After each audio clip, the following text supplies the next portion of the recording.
peace again. Say peace again. Say peace again. Ole, ole.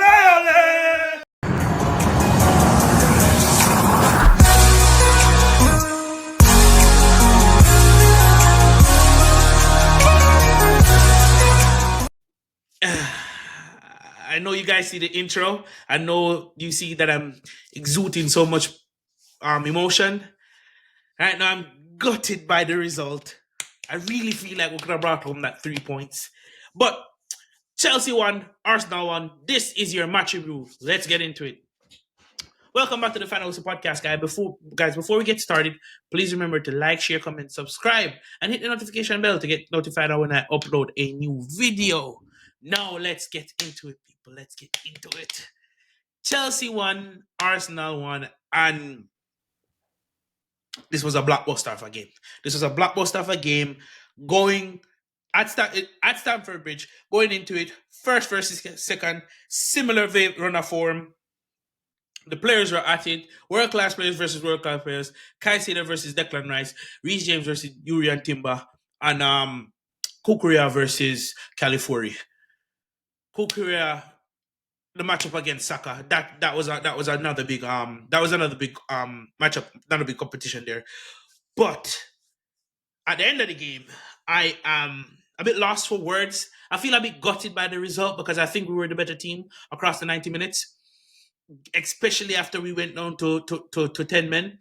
And I think that's where we'll start, because earlier on in the game was a very physical game. There was tackles flying everywhere. This was the epitome of a London derby, right? Arsenal backline had 4 yellows. I think it was the left back, the 2 centre backs, and Zumi Bendi was on a yellow, right? And Caicedo got a red card. And I think, was it Enzo Fernandez? One of our players were on a yellow. So this game was extremely physical. And I'm going to say shout out to Anthony Taylor, because I think he managed the game properly for the first 29 minutes, even though there was supposed to be a foul on Enzo. And Capia, or whatever his name is, should have picked up a second yellow. But that's besides the point. I might have to do a second reviewing the game tactically, because I'm so enthralled in emotion right now because of the game. The game literally just ended.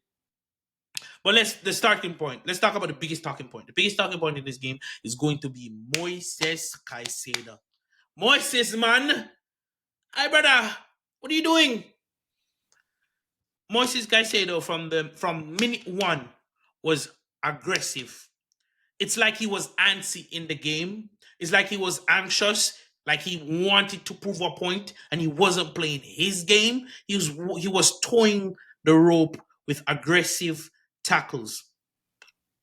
He was towing the rope with aggressive tackles throughout the time that he was on the pitch, right? He comes in extremely aggressively on Mikel Merino, who received the ball and flicked a pass on. He came in extremely aggressively, missed the ball, and studs us up. That's 100% a red card. I actually thought we got away with it. When I saw Anthony Taylor brandish the yellow, but he was sent to VAR, sent to the monitor. And after review, you see that multiple times. That was 110% a red card. And this is something that Caicedo had to manage, because we saw it even in the Bayern Munich game.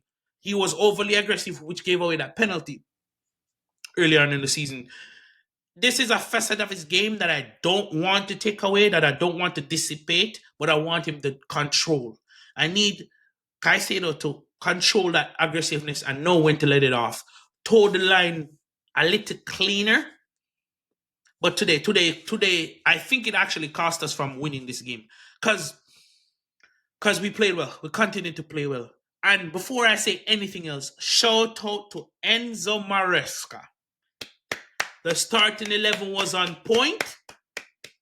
And most importantly, you did not panic after we got that red card. When we got that red card, I was looking at the sideline, right? We got that red card and we didn't make a single substitution until Garnacho came on in the second half. And because of that, shout out to Enzo Maresca, because he trusted the boys and the boys played. So much so, we were the better team in the latter half of the second half. which was surprising to me. But then once we start bopping it around, Reece James and Gusto in midfield is Reece James in midfield, and how we can easily rotate with Gusto in midfield is a gem. Gusto, Malo Gusto, what a performance! What a performance! I see why Enzo Maresca stuck with Gusto being in the middle of the park, because he's starting to hone in on what that role is and what that role is supposed to be. What a performance. I have nothing but praise for my entire team apart from Moises Caicedo. Robert fucking Sanchez. Big rubber like Bob. Robert, he is now an elite goalkeeper. I don't want to hear anything. I was on a stream with Kearfy Lewis G and Lee Gunner. Lee Gunner posed the question to me on how we would counteract Arsenal on set pieces. Every single set piece that Arsenal got, we nullified. Every single set piece Arsenal got, we nullified. So much so, we scored from a set piece. Shout out to Robert Sanchez. Every single thing Arsenal put in that box, he came out, claimed it, and got us on the counter, which kept pushing Arsenal backline back, which caused us to always have a constant threat. And when you're down to 10 men, once you have a constant threat, it forces the opposition to think about what you can do to hurt them offensively. Shout out to Enzo fucking Maresca again. My gaffer, I have fault. You have restored my faith fully. Shout out to Enzo Fernandez as well. Vice captain Enzo Fernandez and Reece James, captain and vice captain. Brilliant performance from them. Keeping the fight, keeping the feistiness of the game, keeping players on the check. Right? Nothing but praise for the boys. I'm so proud of this team. Yes, I feel gutted at the end result because I really think with 11 men we would have won. And if Garnacho was a bit cleaner on the ball when we were in the attacking third, we would have won. We could have gotten more shots off. We could have won. Shout out to Pedro Neto. I'm just doing the review based on the moments and what I remember. Shout out to Pedro Neto. You were the outball today. Your touches were on point. You were actually taking on people. You actually took a shot. You were testing the backline because you realized they were on a yellow. They made a sub. They took off Kelly Forey and they put on Lewis Kelly. Lewis Kelly came on and still got a yellow card because of how we played. The way we play forces players to make rash tackles, and I love it. Declan Rice was still on the pitch, and he was somewhat not influential because of how we played. We were winning every second ball. When they tried to build up, when they tried to do the 1-2-1 pop it off, Gusto was there. Reece James was there. Enzo Fernandez was there. Trevor fucking Chalaba was there. Trevor Chalaba was there. On point, on toes. He scored the goal. Right? He was there on the left-hand side of the defense. He was there cutting out all the passes. They tried to pop it to Saka. Saka tried to get by Kukurea. Kukurea did a job on him. If he did slip by Saka, if Saka did slip by Kukurea, Trevor Chalaba was there to mop it up. Intercepting passes. Taking the ball, dribbling out from the back. And this is 10 when we're 10 men down, mind you. Finding passes in the attack in the final third. So proud of this team. Back to Robert Sanchez again. Your distribution was on point and your cross collection was on point. Boy, guys, there will be no Sanchez slander for the rest of the month. Unless he does some madness, there will be no Sanchez slander for the rest of the month. I'm so proud of this team. So proud of this team. Let's talk about Wesley Fofana. Wesley Fofana. I see why so much Chelsea fans believe in you. The recovery pace, the ball, the aerial domination, the physicality, the winning of the second ball. There's times where I see David Raya lump the ball up forward to one of their attacking players, but Wesley Fofana is cutting it out. So proud of this team, man. Joe Pedro, here's your criticism, Joe Pedro. Joe Pedro, you gotta take shots. Joe Pedro, you found yourself in multiple attacking scenarios where you could have let a shot off. Esteban William, Estevan William. I'm not going to crucify the kid too much, but you should have scored. This could have easily been 3-0. Even with the 10 men. I'm so proud of this. So proud of this team. So, with this performance, we are not at a race. We're still at war. Listen, I would have preferred the 3 points. But you see that performance with 10 men on the pitch, and only one substitution made. Let's talk about the substitution real quickly. Garnacho came on. Alejandro Garnacho came onto the pitch. And I am not mad at the substitution because he did work hard defensively when he came in, and he provided that link-up play on the left-hand side.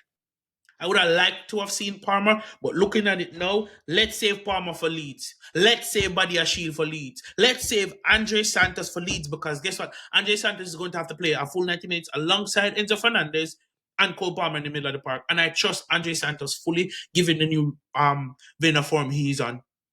I am so proud of this team. I can't sing their praises high enough.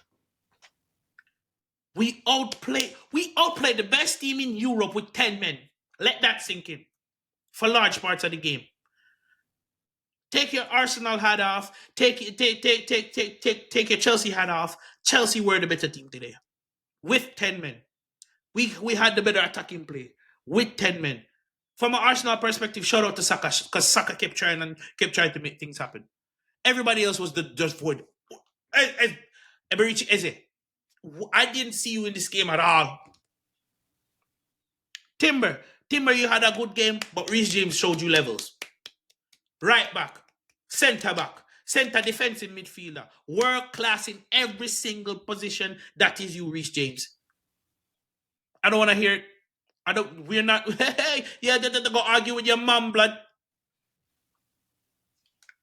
Reece James, you are a world-class footballer from your interceptions, from your long-range passes. The only thing I would have asked for you today is to shoot. But you didn't get into that much positions to shoot. I am so proud of this team. Listen, guys, we'll talk about this further on All You Can Eat Chelsea on the sideline view, and we have the counter view on Judge Mo's channel, so go check that out.